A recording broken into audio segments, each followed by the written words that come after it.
যুক্তরাষ্ট্রের সঙ্গে যদি পারমাণবিক আলোচনা ব্যর্থ হয় এবং এই নিয়ে সংঘাত শুরু হয় তাহলে মধ্যপ্রাচ্যে থাকা মার্কিন ঘাঁটি লক্ষ্য করে হামলা চালানো হবে বলে হুমকি দিয়েছে ইরান। পারমাণবিক চুক্তি নিয়ে ষষ্ঠবারের মতো যুক্তরাষ্ট্রের সঙ্গে আলোচনায় বসার আগে এমন হুমকি দিল খামেনির দেশ।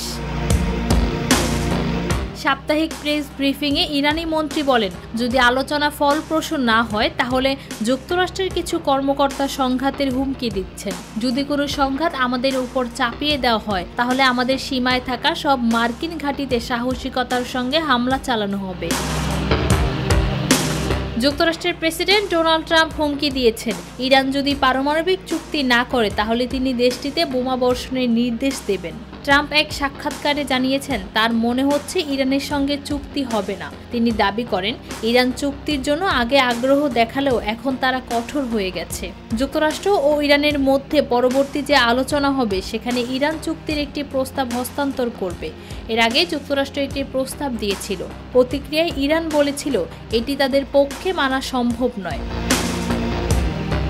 এদিকে যুক্তরাষ্ট্র হুমকি দিয়েছে ইরানকে তারা কোনোভাবে ইউরেনিয়াম সমৃদ্ধ করতে দেবে না। অপরদিকে ইরান বলছে এ ব্যাপারে তারা কোনো ছাড় দিতে পারবে না। ফৌজিয়া আক্তার, নিরপেক্ষ নিউজ ডেস্ক।